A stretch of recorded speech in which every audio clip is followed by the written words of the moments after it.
नमस्कार, जय श्री कृष्णा। कैसे हैं आप? मेरे यूट्यूब चैनल धर्म समाधान में आप सभी लोगों का हार्दिक स्वागत है। मैं वंदना ओझा। आज आपको बताएंगे सावन माह कब से शुरू है, कब समाप्त हो रहा है, सावन में कितने सोमवार हैं, मंगला गौरी का व्रत कैसे करें, रक्षाबंधन कब है और मंगलवार के दिन हनुमान जी की पूजा कैसे करें। सावन के पवित्र माह में क्या हमें विशेष पाठ करना चाहिए, क्या मंत्र जपना चाहिए, क्या विशेष ध्यान हमें ज़रूर रखना चाहिए ताकि शिव जी की विशेष कृपा हम पे बनी रहे। सबसे पहले आप सभी श्रद्धालु भक्तजनों को, मेरी माताओं को, मेरी बहनों को सावन माह 2025 की बहुत बहुत हार्दिक बधाइयाँ एवं शुभकामनाएं। हर हर महादेव, ओम शिवाय नमः। भगवान भोलेनाथ की कृपा से आपके जीवन में सदैव सुख समृद्धि बनी रहे। आप जहाँ कहीं भी रहें, सुखी रहें, संपन्न रहें और प्रतिपल शिव जी की कृपा से उन्नति को, प्रगति को प्राप्त करते भी रहें। सावन का महीना प्रत्येक शिव भक्त के लिए, प्रत्येक व्यक्ति के लिए ना बहुत ही पावन और पवित्र होता है। इसमें विशेष रूप से शिव परिवार की पूजा उपासना की जाती है। यह शिव जी का और शिव भक्तों का बड़ा ही प्रिय माह माना जाता है। शिव भक्त सावन के महीने का बड़े ही बेसब्री से इंतजार करते हैं। बहुत सारे भक्त शिव जी को प्रसन्न करने के लिए एक माह शिवालय में जाकर उनकी विशेष पूजा आराधना स्तुति करते हैं।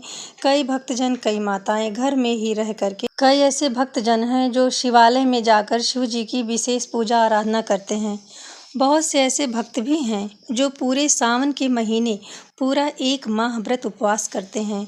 कुछ भक्त सोमवार का रखते हैं तो कुछ मंगलवार का रखते हैं। कुछ कुंवारी लड़कियां मंगलवार को व्रत करके मंगला गौरी की पूजा करती हैं। मंगला गौरी माँ पार्वती को ही कहा जाता है। कुंवारी लड़कियां चाहे तो सावन के सोमवार से ही 16 सोमवार के व्रत को भी आरंभ कर सकती हैं, क्योंकि सावन के पावन महीने में व्रत रखकर यदि आप शिव जी को प्रसन्न करती हैं तो जरूर ही आपके मन की इच्छा पूरी होती है। यह सर्वश्रेष्ठ महीना माना जाता है। ऐसा शुभ दिन आपको पूरे वर्ष नहीं मिलता, इसलिए निश्चिंत होकर के आप इस महीने में शिव जी की पूजा करें। आप सोमवार का भी व्रत करें, मंगलवार का भी व्रत करें, दोनों ही बड़े ही विशेष होते हैं। ज़्यादा नहीं रख पा रहे हैं तो कम से कम 5 सोमवार या 5 मंगलवार ही व्रत रखकर मंगला गौरी की या शिव जी की पूजा करें। आप सावन से कोई भी नया व्रत उठा सकती हैं, चाहे सोमवार हो, मंगलवार हो, गुरुवार हो, वैभव लक्ष्मी की व्रत हो, कोई भी व्रत आप सावन के महीने में शुरू कर सकते हैं। अब आप जान लें 2025 में सावन सोमवार कब कब है। तो इस बार सावन सोमवार कुल 4 ही हैं, जो 14 जुलाई, 21 जुलाई, 28 जुलाई और 4 अगस्त को हैं। आप विशेष ध्यान यह रखें कि यदि आपके घर में गंगा जल नहीं है तो आप गंगा जल की व्यवस्था पहले से कर लें। आप प्याज, लहसुन, मांस, मदिरा, चोरी चुगली इत्यादि सारे कार्य ना सावन शुरू होने से पहले ही बंद कर दें। शिव जी की भक्ति ही कीजिए, बस इससे आगे और कुछ नहीं करना है। अब आप जान लें रक्षाबंधन कब है। तो इस बार रक्षाबंधन का परम पावन त्यौहार 9 अगस्त 2025 दिन शनिवार को मनाया जाएगा। रक्षाबंधन का जो शुभ मुहूर्त है ना, वह सुबह 5:47 से लेकर के दोपहर के समय 1:24 तक रहेगा। भद्राकाल इस बार रक्षाबंधन में नहीं है, इसका भी आप विशेष ध्यान रखें। देखिए जो पूर्णिमा है ना, वह 8 अगस्त को ही लग रही है, लेकिन हम उदया तिथि के अनुसार 9 अगस्त 2025 दिन शनिवार को ही रक्षाबंधन का परम पावन त्यौहार मनाएंगे। आप सावन में जितने भी सोमवार पड़ रहे हैं, चाहे तो फलाहारी रखें या बिना जल के, फल के भी रख सकते हैं। जिस तरह से आपका शरीर साथ दे उस तरह से आप रखें, लेकिन व्रत जरूर रखें, आपको इसका पुण्य लाभ मिलता है। यदि किसी कारण से आप व्रत उपवास नहीं रख पा रहे हैं तो पूजा करके भी सावन सोमवार का या मंगलवार के शुभ पूजा पाठ का लाभ को पा सकते हैं। जो भी मंगला गौरी का व्रत रखती हैं लड़कियां या नवविवाहिता युवतियां रख रही हैं अपने शादीशुदा जीवन को सुखमय बनाने के लिए, पति की उन्नति के लिए, दीर्घायु के लिए, तो वह मंगला गौरी के व्रत में मीठा अनाज शाम के समय खा सकती हैं। शास्त्रों के अनुसार शिव जी को पति रूप में पाने के लिए माता पार्वती ने कठोर तपस्या की।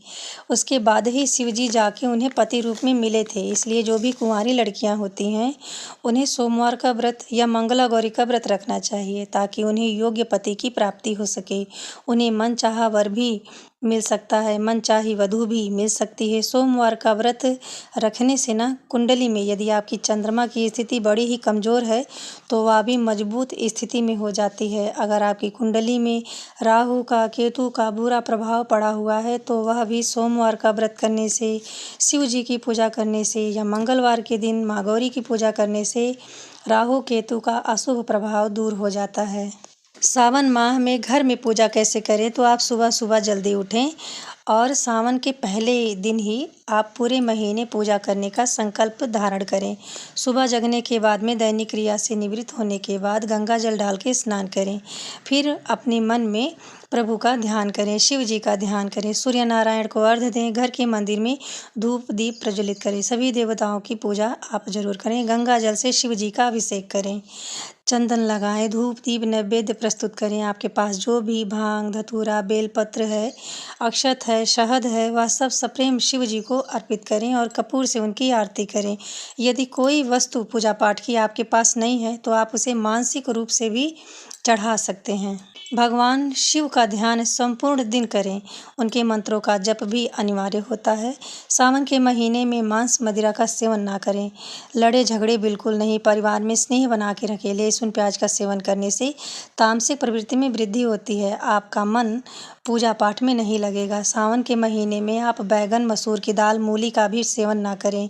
जले हुए बासी भोजन का भी सेवन ना करें। सोमवार का व्रत यदि आप बीच में छोड़ भी दे रहे हैं तो आप सोमवार के दिन पूजा जरूर करें। भगवान शिव से व्रत न रख पाने के लिए क्षमा मांगे। पूरे माह में आपको इसी तरह यही दिनचर्या अपना के पूजा करनी चाहिए।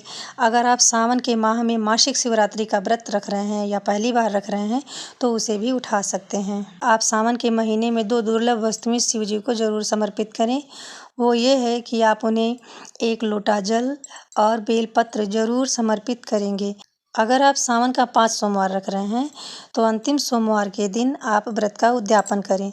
सावन से पहले किन किन चीज़ों की तैयारी कर लेनी चाहिए अब आप ये जान लें। अगर आपके घर में गंगा जल नहीं है, अक्षत नहीं है, शिव जी की प्रतिमा चित्र मूर्ति नहीं है या चालीसा नहीं है शिव जी की, या आप शिव पुराण की कथा करना चाह रहे हैं तो शिव पुराण के ग्रंथ को भी आप अपने घर में ला सकते हैं। सावन के महीने में आप चाहें तो तांबे के लोटे का प्रयोग ना करें क्योंकि हम शिव जी को गन्ने का रस, गुड़ डाल के जल समर्पित करते हैं। तांबे के लोटे में गुड़ या मीठी वस्तु नहीं डालनी चाहिए। मीठी वस्तु डालना मदिरा के समान हो जाता है और इस तरह का जल शिव जी पे नहीं अर्पित किया जाता। आप पूजा करने में जल्दबाजी बिल्कुल ना करें, कोई गलती, कोई भूल चूक ना करें। सावन के महीने में कई लोग पूरा 1 माह व्रत रखते हैं, लहसुन प्याज का भी त्याग कर देते हैं। मान लीजिए आप व्रत नहीं रख रहे हैं तो भी लहसुन प्याज तामसिक वस्तुओं का त्याग करके, नॉनवेज का त्याग करके आप शिव जी की प्रसन्नता को प्राप्त कर सकते हैं। अगर आप 1 महीने का व्रत रख रहे हैं ना तो नए चूल्हे को रखें ताकि आप उस पे सात्विक फलाहार बना के शाम के समय खा सकें। आप ज़रूर ही इनकी पूजा उपासना से संबंधित वस्तुओं को पहले से ही घर में ले आएँ ताकि पूजा करते समय ना किसी चीज़ की आपको कमी ना हो। सावन के महीने में ना हरी हरी चूड़ियाँ, हरे कपड़े, बिंदी और माँ पार्वती को 16 श्रृंगार की वस्तुएं समर्पित की जाती हैं। तो ये छोटे छोटे कार्य हैं जो आपको सावन आने से पहले ही पूरे कर लेने चाहिए। उम्मीद करती हूँ वीडियो में दी गई जानकारी से आप ज़रूर लाभान्वित होंगे। मिलते हैं अगले वीडियो में, तब तक के लिए नमस्ते।